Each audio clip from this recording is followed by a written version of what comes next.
Breaking news చూస్తున్నాం. రాజమండ్రి జైలులో రెండో రోజు సిఐడి విచారణ ప్రారంభమైంది. జైలులో చంద్రబాబును సిఐడి అధికారులు విచారిస్తున్నారు.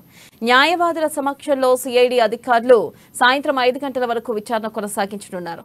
చంద్రబాబు జ్యుడిషియల్ రిమాండ్ పొడిగింపుపై నేటి సాయంత్రమే నిర్ణయం తీసుకోనున్నారు ఏసీబీ జడ్జి. దీంతో టీడీపీ శ్రేణుల్లో తీవ్ర ఉత్కంఠ నెలకొంది.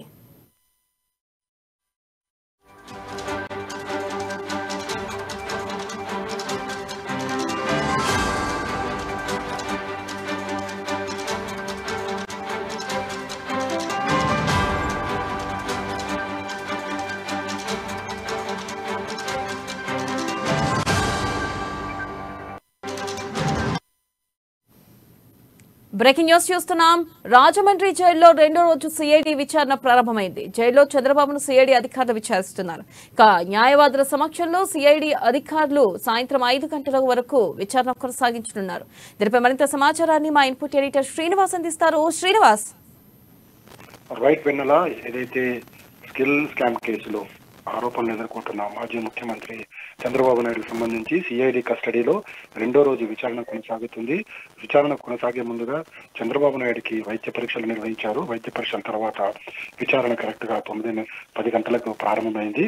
10 గంటల నుంచి నిన్న ఏ విధంగా అయితే చేశారో ఈ రోజు కూడా అదే విధంగా గంట పాటు విచారించి 5 నిమిషాల పాటు రెస్ట్ ఇవ్వబోతున్నారు. 1 గంట టు 2 o'clock వరకు కూడా భోజన విరామ సమయం ఉంటుంది. ఆ సమయంలోనే తను ఎవరినైనా కలవాల్సి వస్తే, అంటే లాయర్లను కానీ ఇతరులను కలవాల్సి వస్తే ఆ సమయంలోనే కలుస్తున్నారు. ఆ తర్వాత సాయంత్రం వరకు కూడా ఈ విచారణ కొనసాగుతుంది. అయితే నిన్న 120 ప్రశ్నలు సిద్ధం చేసుకున్న సిఐడి అధికారులు ధనుంజయ్ ఆధ్వర్యంలోనే, సిఐడి అధికారి ధనుంజయ్ ఆధ్వర్యంలో 3 బృందాలతో కూడా విచారణ కొనసాగిస్తున్నారు. అయితే నిన్న 60 ప్రశ్నలకు సంబంధించి ప్రశ్నలు అడగడం జరిగింది. ఈ రోజు మరో 60 ప్రశ్నలకు సంబంధించి సమాధానం రాబట్టే విధంగా అధికారులు ప్లాన్ చేసుకున్నారు. అయితే ఒక్కో సమాధానం రాకపోతే కనుక దానికి ఉప ప్రశ్న వేయడం, దాని నుంచి సమాధానం రాబట్టే ప్రయత్నాలు అయితే చేస్తున్నారు. అయితే లోపల ఏం జరిగినది ఇప్పటివరకు కూడా మీడియాకు వెల్లడించడానికి వీల్లేదని చెప్పేసి హైకోర్టు ఆదేశాలు ఇచ్చిన నేపథ్యంలోనే మొత్తం కూడా లోపలంతా కూడా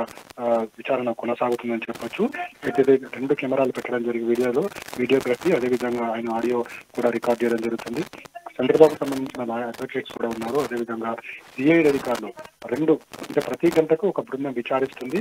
ఈ విచారణ 2 బృందాలు విచారించిన తర్వాత ధనంజయ నేతృత్వంలో మరో బృందం వచ్చి విచారించబోతుంది. అయితే మొత్తాన్ని చూసుకుంటే కనుక సాయంత్రం వరకు కూడా ఈ విచారణ కొనసాగుతుంది. అయితే మరోవైపు చూసుకుంటే కనుక రేపు సోమవారం ఉత్కంఠ అయితే నెలకొనుంది. ఎందుకంటే చంద్రబాబు నాయుడు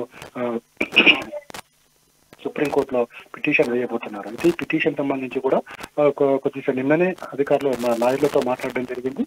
ఈ రోజు కూడా లాయర్లతో మాట్లాడే అవకాశాలు ఉన్నాయని అంటున్నారు. చూడాలి ఎంతవరకు ఉంటుందో. ఆ తర్వాత రేపు సోమవారం లేదా మంగళవారం రోజు సుప్రీంకోర్టులో మరోసారి క్వాష్ పిటిషన్ వేయాలని చెప్పేసి కూడా చంద్రబాబు తరపు న్యాయవాదులు నిర్ణయించడం జరిగింది. అయితే అది రేపు వేస్తారా లేకపోతే మంగళవారం రోజు వేస్తారా చూడాల్సిన అవసరం ఉంది. అయితే మొత్తానికి చూసుకుంటే కనుక చంద్రబాబు కస్టడీకి సంబంధించి ఈ రోజు 15 రోజులు అయితే రిమాండ్ లో 15 రోజులు అయితే ఉన్నట్లు తెలుస్తుంది. అయితే న్యాయ నిపుణులు చెప్తున్న దాన్ని బట్టి సుప్రీంకోర్టులో కూడా ఇదే తరహా, ఏదైతే హైకోర్టు ఏదైతే తీర్పు ఇచ్చింది అదే తరహా తీర్పు ఉండవచ్చు అనేది కొంతమంది న్యాయ నిపుణులు చెప్తున్నారు. ఎందుకంటే కేసు ప్రాథమిక విచారణలో ఉంది.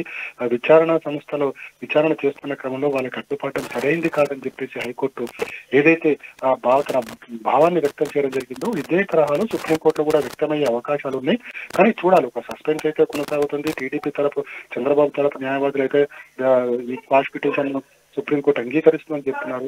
కానీ మరోవైపు చూసుకుంటే కనుక సిఐడి కూడా ఇంతకు మించి ఏదైతే హైకోర్టులో ఏదైతే సాక్ష్యాలు పొందుపరిచిందో అంతకు మించిన సాక్ష్యాలు సుప్రీంకోర్టులో పొందుపరచబోతుందని చెప్పేసి కూడా తెలుస్తుంది. ఇప్పటికే గతంలో 140 మంది సాక్షులు కాబట్టి ఇప్పుడు 180 మంది, అదేవిధంగా ఏదైతే సాక్ష్యాలకు సంబంధించిన ప్రతి అంశాన్ని కూడా చంద్రబాబు నాయుడుకి ఇందులో ఏ విధంగా ప్రమేయం ఉంది అనే అంశాలు ప్రతి ఒక్కటి కూడా సుప్రీంకోర్టులో ప్రజెంట్ చేయబోతున్నారు. సో ఇప్పుడు రేపు కానీ ఎల్లుండి కానీ ఏదైతే ఈ కేసు విచారణ సుప్రీంకోర్టులో ప్రారంభమవుతున్న తరుణంలో అది మరో ఉత్కంఠకు దారితీస్తుందని మాత్రం స్పష్టంగా చెప్పొచ్చు. వినడం రైట్. Thank you Srinivas.